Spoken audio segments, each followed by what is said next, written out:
Hi guys, this is lesson 4.3 and 4.4. Our learning target is the same as yesterday, so you're going to be dividing traditionally. So remember, our first step, does McDonald's serve cheeseburgers? So divide, multiply, subtract, check, and then remember to bring down. Okay, so first step, can 3 go into 1? It cannot. Can 3 go into 14? It can, 4 times.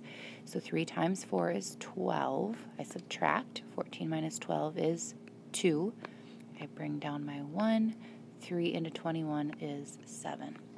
My quotient is 47. Okay, so 8 into 6 does not fit. 8 into 62.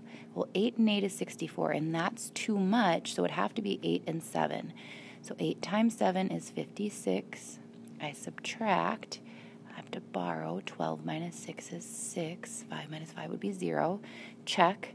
56 plus 6 is 62. Bring down my 4. 8 into 64 would be 8 times exactly. Nothing left over. So 78 would be my quotient. This is one of your homework questions, so write this down on your page. And today you're watching in class, so you're just going to turn this in after you leave this station. So solve this question. Pause right here so you can write it down, and then you can continue watching, or you can pause it, finish it, and then start rewatching again. It's up to you. Here, and then make sure you turn that in after you leave that station. Okay? Have a good night, guys. So the next one is 12s. Can 12 fit into 4? It cannot. Can 12 fit into 41?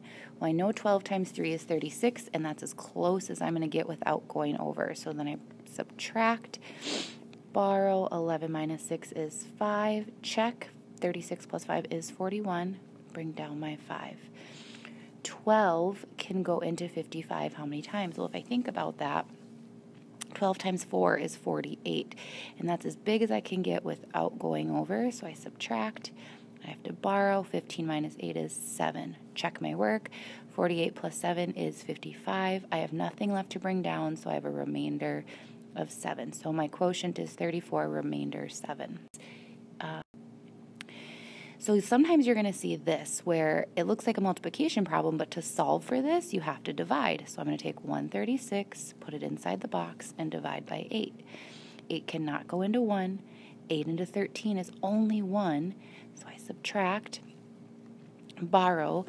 13 minus 8 would be 5. Oops.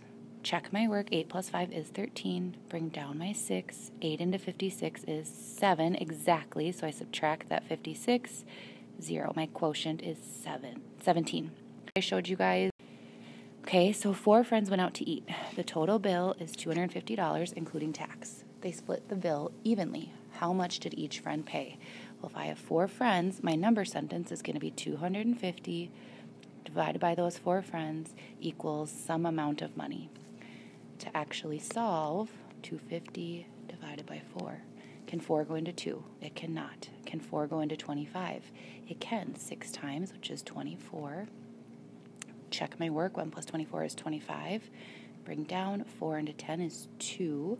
Subtract. I get 2 left over. So 62, remainder 2. But here's the problem with that. I'm talking in dollars. So I have $62, and I can't have remainder 2. That doesn't make any sense.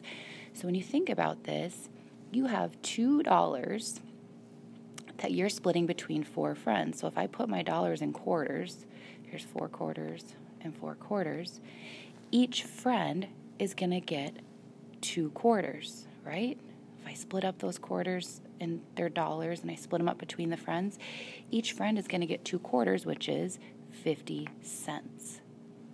Okay, if that didn't make sense, if the dollar part didn't make sense or splitting up that remainder didn't make sense, pause, rewind, rewatch, okay? You guys are seeing is using it, using division with word problems. Factor rainbow is the last thing that I want just to remind you of. When you're doing your factor rainbow, remember, start with 1 and its partner. Then use your divisibility rules. Well, 4 is an even number, so 2 has to work, and I know 2's partner is 12. When I add the digits together, 2 plus 4 equals 6, and I know that 3 can go into 6, so 3 has to work, and 3 has a partner of 8. And I know 4 goes into it, and 4's partner is 6. So your rainbow would look like this. That's it, you guys. Super short, super simple. The 2 new are just a really quick reminder of factor rainbows. Okay? So today in this station, make sure you answer that one homework question.